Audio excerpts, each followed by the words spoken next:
Welcome to Innovating Music, a podcast from the UCLA Herb Alpert School of Music and the UCLA Center for Music Innovation. I'm your host, Dr. Gigi Johnson.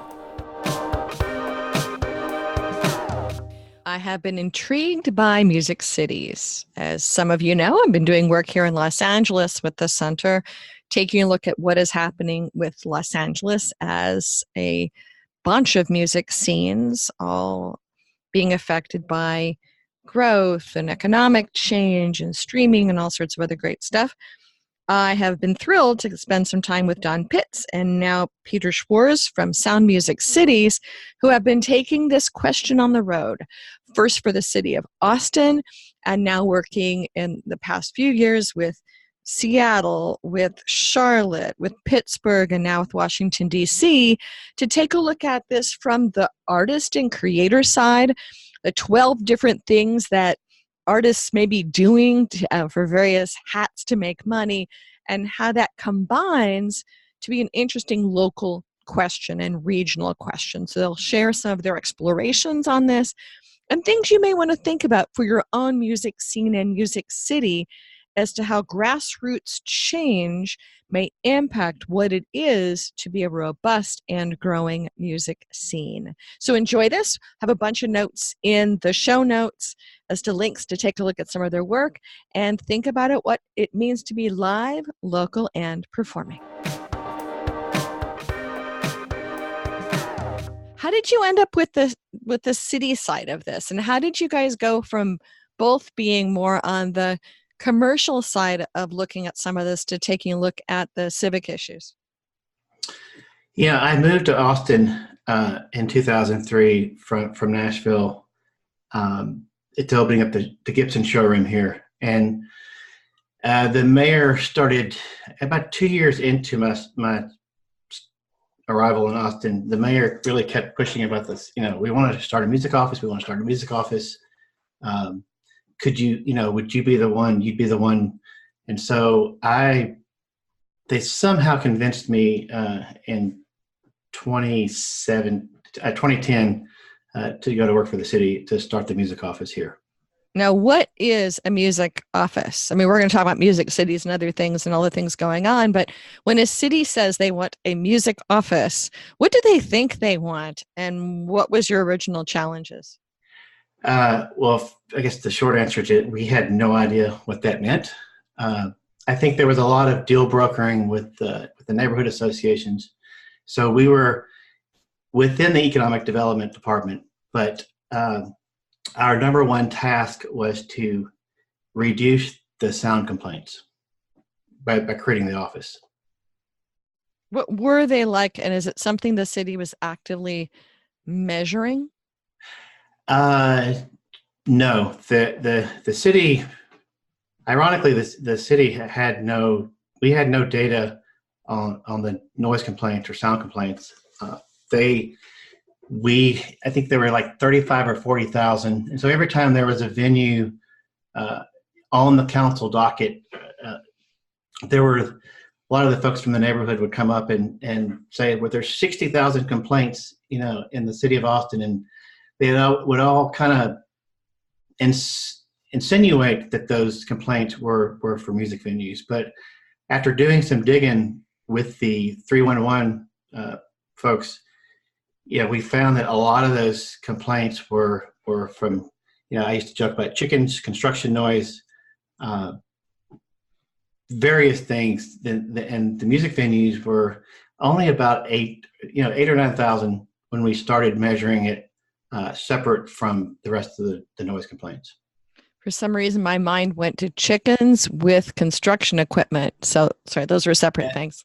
Well, the initial research is, I think chickens were, number 3 on the list of like the habitual sources of noise complaints. Wow. Okay. So noise complaints really spurred this start in 2010. Where did it go from there? Because Austin's been on a really interesting journey. I mean, let me step back half a step. Innovation, which tends to be what this podcast is about, tends to imply that it's about technology. But in many ways, it's about social change. And maybe technology trips the wire, or is involved in tripping the wire, but that we're looking to change systems. And Austin's a pretty well-known, famous music system. How did you go from noise complaints to the journey that Austin went down? Wow, that's a good question. I first, I might usually answer that question by we made a lot of mistakes. And I think when you innovate, you need to be making mistakes, or at least learn from them. It was really activating the community, the music community, knowing it was very siloed and fragmented. And depending on who you ask, you would get different interpretations or definitions of what the Austin music scene was. And so what were those definitions, and how did that create the opportunity to move down the music census direction? Well, I was really frustrated. I think we locally, and I think, marketing wise, I think the music community touted the $1.8 billion in economic impact. And I was frustrated and curious. It's like, there's got to be, something else there. Because most of the people that we were communicating with on a regular basis weren't part of that, or didn't feel a part of that $1.8 billion economic impact. And so I decided to really look, we need to look under the hood to really get a wellness check of our community and our industry. And then I went and found and begged for some money from the department to allow us to do the study. Now, from my lens, I visit Austin only once a year. I decamp there for 2 weeks for South by Southwest, and I've seen a city going through massive change in this same time period. Whereas many other cities, there's skyscraper construction cranes all over the place. You've got major companies moving in. This was simultaneous with a big growth movement in the city, especially downtown, correct? Yes. And a lot of new people coming to Austin who had different objectives? Yeah, I forgot what the number was. At one time, several years ago, we were having I think 154 a day was moving to Austin. So what was kind of the first step once you begged for resources to kind of see under the hood what this wellness check really showed as the city? I must admit, sheepishly, my first lens on this was finding out about the music census. What was really the complexion around that? What was the sort of the triggers, and how did that bring community together, or at least conversing? I think it gave them a voice. I think we didn't really. The music people have a lot to say, and I think it was really the first time that anyone really asked them how they were doing and what they needed. And what was the early conclusions? Peter, do you want to help jump in on that? The music census. Because Peter, you were brought in then to work with this one. So in the aftermath of the Austin Music Census, which came out in May 2015, there were a number of recommendations, and so you had this early process of validating the community, and there was an activation, I think, of a lot of energy, both within and outside the music professional population here, that they all wanted to step up, and that sense of urgency drove a lot of activity.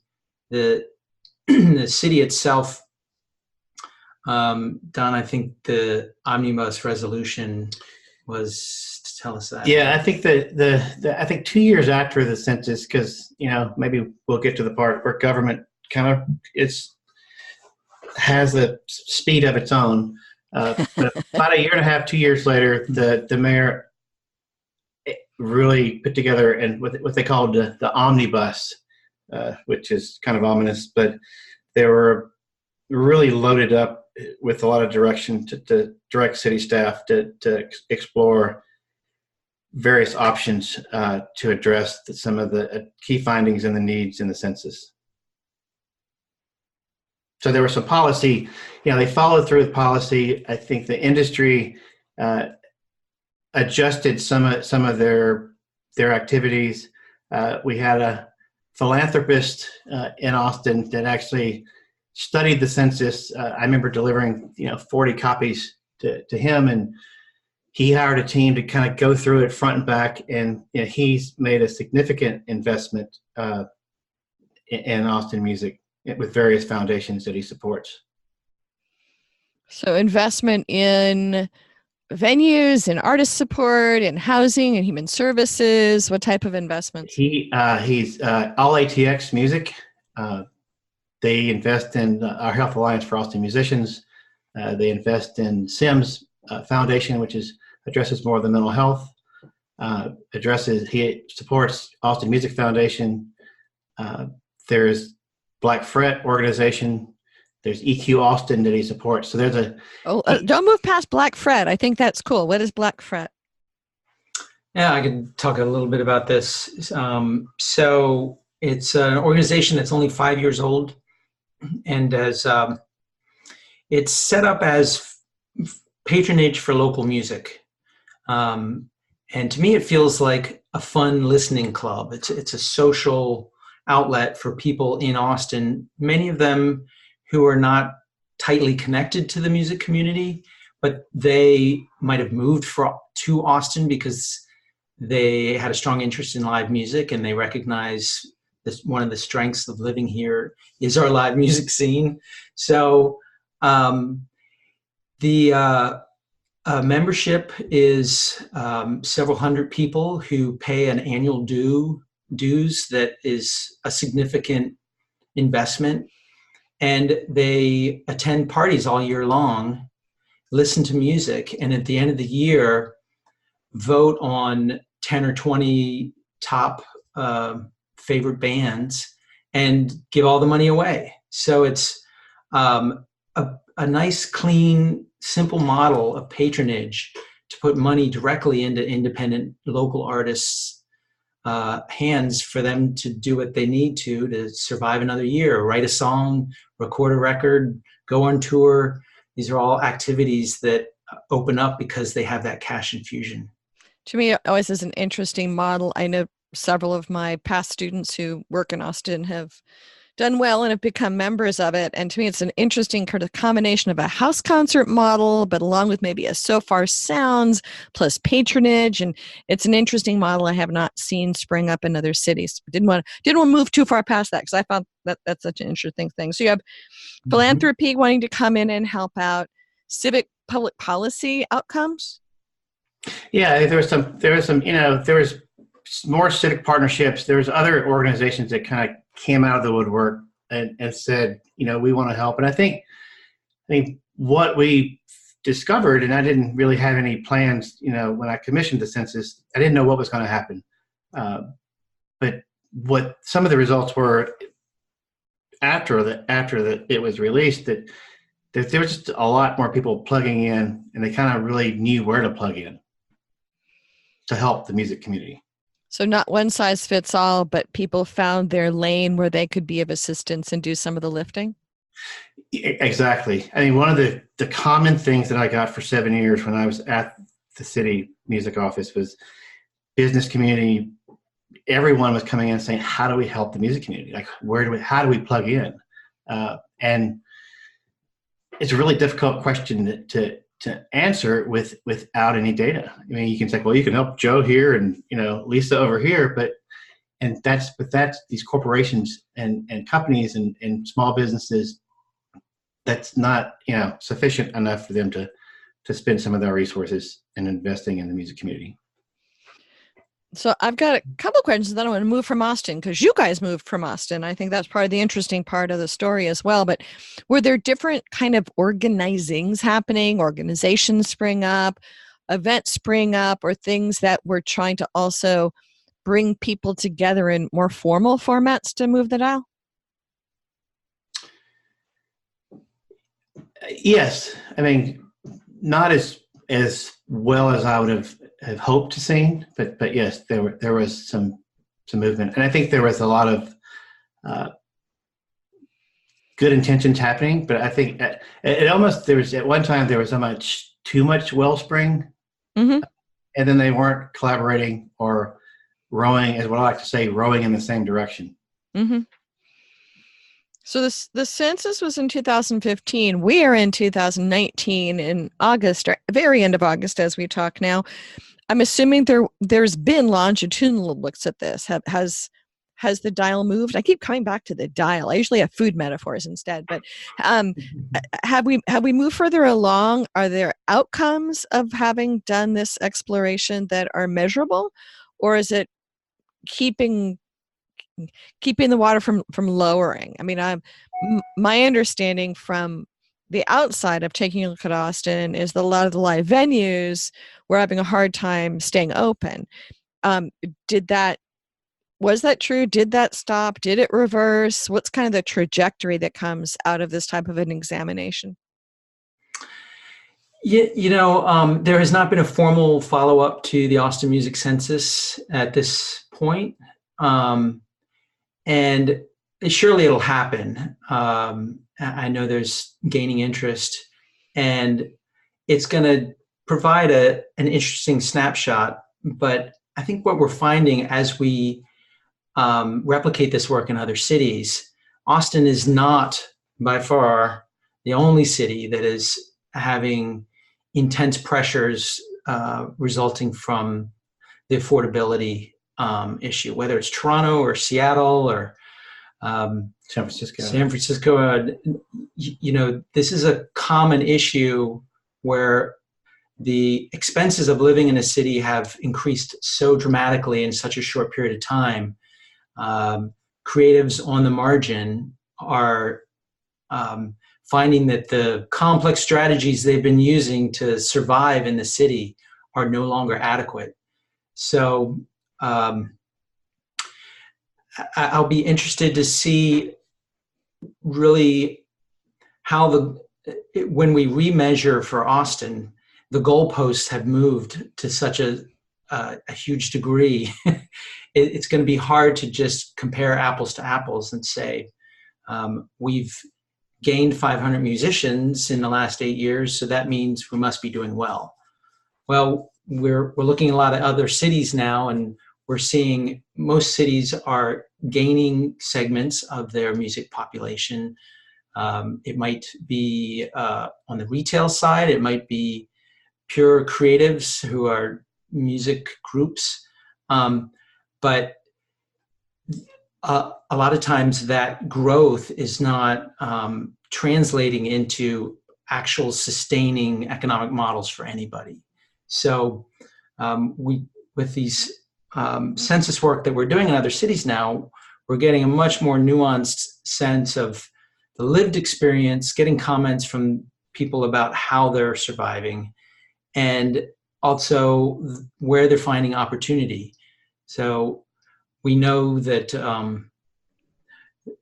annual incomes, for the most part, for people involved in music in the cities that we've surveyed, it's going up for the most part. So why is it going up? What are the strategies they're using that are making it possible for them to survive and continue to create? So I'm going to stop and back up half a step here. I can be a data nerd. I don't tend to be a data nerd too much on this podcast. For the Austin Census, and then I'll move to the other cities that you've been taking a look at, because you've definitely taken this on the road.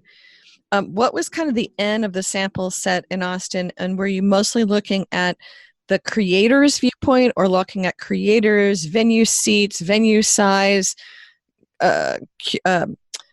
cultural organizations? What were you measuring? Yeah, so I think whether it's the original Austin Music Census or any of the work that we've done since, the concept of the methodology is that it's voluntary participation. We're crowdsourcing data from actual people who do the work every day at an individual level. So we want to hear. We're collecting data, and we're quantifying to a certain degree, but really what we're trying to get is the individual lived experience from people who are doing the actual work in the street in their own words and quantifying it the way they feel comfortable doing it. So Austin in 2015 was around over 4,000 participants. Okay. And within the design of the survey, there's a number of ways that we've created branching and pathways based on the concentration of subsector work that a person might do within the ecosystem. So almost all of our populations are at least 50% creatives. A lot of people who respond and fill out the survey because they are mostly involved as a creative. The original census had a special branch for venues and then a third branch for industry. And we've elaborated on that and gotten a much more sophisticated approach because we find that 60 or 70% of our creatives also work in other subsectors of the industry anyway. Mm-hmm. So segregating music workers by creative versus industry or venue is can be a little bit of a distortion of the complex interactive strategies that music people are using to survive. So we pull out that information and we'll I know it's tough for music people a lot to pick a primary occupation with the industry, and believe me, they complain about it. They don't like having to be defined that by one hat. Yeah. So I've done some cross examination where, if 60 or 70% of our survey respondents are initially creative, they then, as a secondary or tertiary music occupation, select at least 8 or 10 other types of expertise in other subsectors in the industry. And then everybody who starts out in the industry also has some creative experience. So it's really an organic, people are doing this because they love music, whether they're a guitar player or not. They might be working for Gibson. So how did you end up then taking this on the road, and how many different cities have you now looked at the ecosystem analysis? What kind of brought you into these city conversations, and how are they different than the work in Austin? Well, I'll start with the kind of deciding to take it on the road, and then I'll let Peter jump in on the how's it different. It's, I guess, seeing what we learned from the findings of a study, and really being willing to expose kind of some of your vulnerabilities as an industry. But we learned a great deal. We learned that some of the programs or initiatives that we were doing, pre-census, it's like, what were we thinking? That wasn't going to even remotely move the needle. So it was really kind of reacting to some of the anecdotal wolves at the door, or wolves at the door at City Hall that was requesting certain types of programs. So, for example, just different programs like a music memorial that spent maybe half of our budget, once a year, that had an audience of 200 people. Okay. Versus building certain things to scale. And I think also learning that, being inside city government for 7 years, just really understanding that what the city's role should be. Should they be the table, or should they have a seat at the table? Mm-hmm. And I think it's a lot of times, and I saw the expectation from the community where, the city got a music office, they're going to solve everything. Yeah, they're going to fix it all. Yeah, and I think learning that, and I think a lot of this, when you see these studies and reports, and it's like, oh, have a music officer and have a music commission. It's like, no, you've got to activate the community first. So I think that's, to me, was important, was activating the community and what the census did. And like I said, learning from our mistakes. I just left the city in 2017 just to kind of get back to the private sector.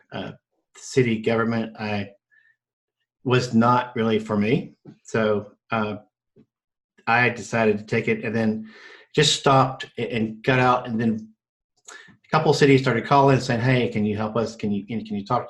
Can you help us? Kind of, we want to do a music scene, and we want to do this and that." And that's when I called Peter and said, "Hey, how's that long-term industry development plan for Austin coming along? Like, when you get through with that, let's work together on some of this stuff." So that's kind of how we started. So what was your next city, and what was unique there?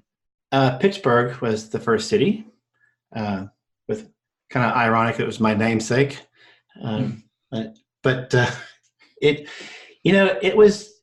was an interesting. I think it was a really good city to start.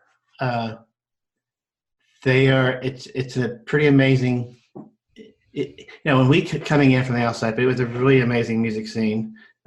I think the biggest part of their frustration and their challenge was that they just didn't feel validated as a music community. Mm-hmm. And I think, and I remember when I just started up there, there was some show that the community was really acting negatively too, because they thought it was a negative action in Pittsburgh. And so they were like, "Oh, here's this guy from Austin. He's going to tell us what to do, what we're doing wrong." And I think after they got to working with us and realized that it's, we're basically helping them come to their own conclusion, and not just a guy from Austin or two guys from Austin coming in and telling them what's wrong with their city.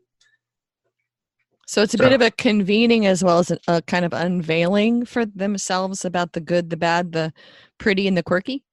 Yes, and it was really it was a very good, and it was the team that it was the client was the city of Pittsburgh, and WYEP, it's a community public radio station up there, and the Downtown Pittsburgh Partnership. So there's like three entities that came together and got a grant from the Heinz Foundation and from the Hillman Foundation to do the study.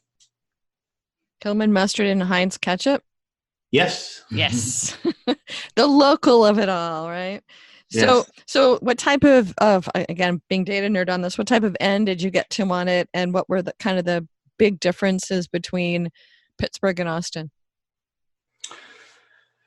Oh, wow. Peter, you want to take that? Yeah. So Pittsburgh actually had a really strong response, and why it's a testament, I think, to YEP's just how well connected they are with their community. But I think it was almost 3,000 respondents, mm-hmm. and just a lot of really good comments in our open questions, and we collected a lot of quantitative data as well. With each iteration, as we do this, we realize we don't have to quite push people so hard on the details. I think there was one comment at the end of the survey of, the only thing you didn't ask for was a DNA swab. but okay. Our perspective was, we're going to ask a lot of, almost in the context of small business, what's working for you and what isn't, and how are you surviving year to year, even in the context of being creative. What are the numbers side of your business, and what are the bottlenecks that are constraining growth, and give us some recommendations of what would help you to grow more quickly. So I think the learning with each iteration, and it certainly started with Pittsburgh, was rather than come in with silver bullets, particular programs that would probably be very expensive, that felt like they had a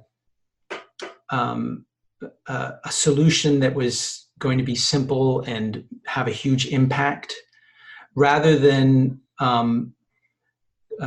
chase our tails on that kind of thing, which we all know does not work. You just can't throw a lot of money at a social system and expect it to change. So we started thinking a lot more about context and structure. So if we were to recommend a particular program, what would be the way the community would design it as their own, take ownership of it, and be accountable for its success? And as we find in most of these ecosystems for music, there's just no structure. There's no convening in an efficient, collaborative body to do the work of implementing any program or initiative. So the first thing is thinking about, how do we bring people together and get them all working together and accountable, and just, if they're each in their own little rowboat, at least they're rowing in the same direction. Mm-hmm. So the census has been really helpful to help that sense of the community coming together, realizing that they have a shared outcome, and that all boats will rise with the tide. So, what other rowboat tides have you looked at so far? So there's several other cities now that you have been looking at their ecosystems. Yes, Charlotte, North Carolina was the second one, and then Seattle, Washington, and then we're just on the tail end of DC. Washington, D.C. Yes. Mm-hmm. Differences between these very different ecosystems? Yeah, that's the really fun part of this work, is where with each city, as we get a bigger and bigger data set, where we're sensing what answers don't change a lot. So it didn't matter what city we were in, there was a considerable population of music people who had not joined any music organization or affiliation. They weren't in the union. They hadn't signed up for their publishing or writer registrations. They hadn't registered with Sound Exchange. And then they were not very connected in any way with their local music industry at all. And yet there was a lot of optimism. Generally, it didn't matter which city, there's a strong commitment to stay and to keep working on their music. So we're not seeing a lot of migration and moving away. And then some of the uniquenesses are can be fairly topical to a particular issue that's creating a sense of urgency. So in places where there might not be a topic that year that has been in the press and providing an opportunity for activism to blossom at the grassroots, you're not seeing a lot of grassroots organization happen. And then in other cities, you're seeing a lot of activity because there are issues that are immediate threats, resolutions at City Hall that might be largely affecting street performance. And so depending on that kind of activity in those ecosystems is where you really see the difference in how the populations react. So where do you want to take this work? You presently are a team of 2+ additional folks, or are you a nimble and quick and lots of travel and staying at crazy hotels work system? Where does this go from here, and what are you potentially would suggest other cities do?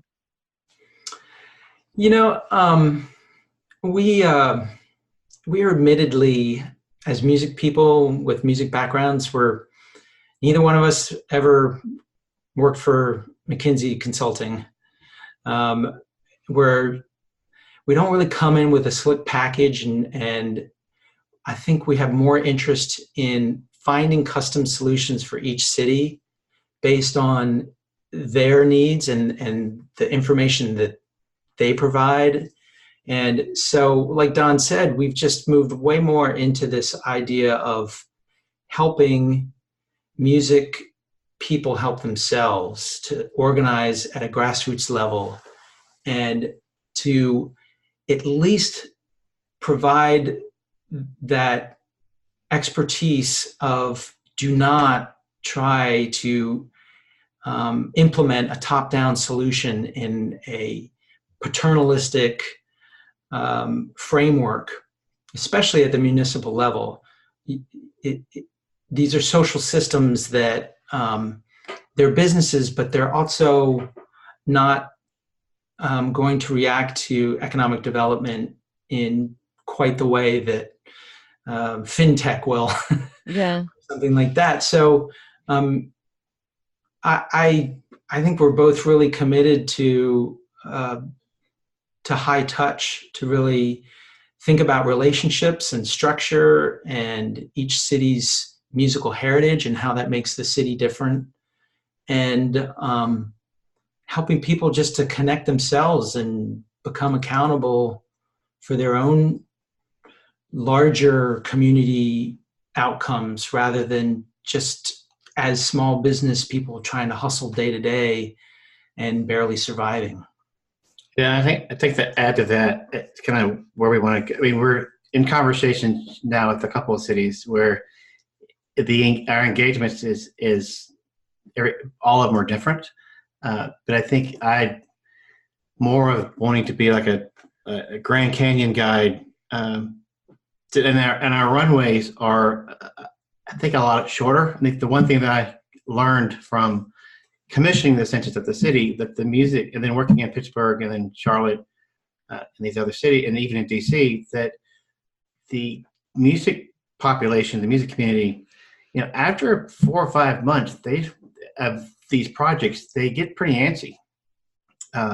You kind of lose momentum if that. Then there's a lot of discussion with a lot of the folks that have been in this music city theory discussion for several years, is really asking the question of how much research do you actually need versus saving some of those resources for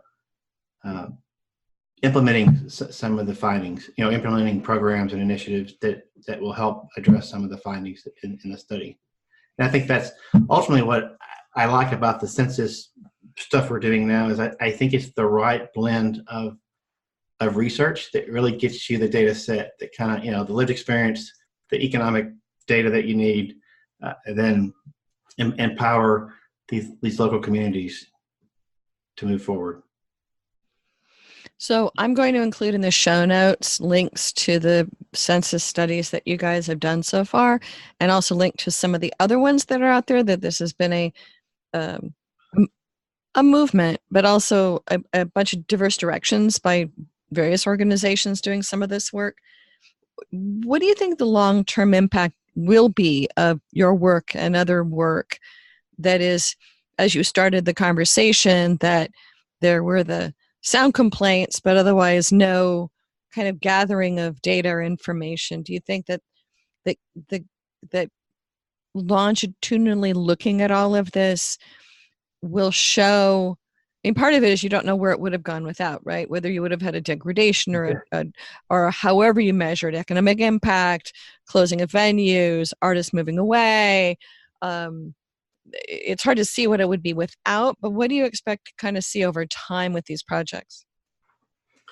From my perspective as more the data guy, I think what I keep seeing in the numbers is cities that have growing music scenes, they have more of a focus on their local music. The music that is made down the street ultimately has more lasting value to the community because it's their own. So and we see this in a lot of other creative practices and great local movements that are happening now, whether it's sourcing your food locally in a restaurant, craft brewing that's being done locally now. I mean, this is what music used to be. It used to be very hyper-regional, and that's what gave us such great diversity of music in the country. And I would love that this is part of a long-term recommitment to healthy local music scenes that have unique properties. That makes it much more effective and attractive as an export, but it also is great for the home scene.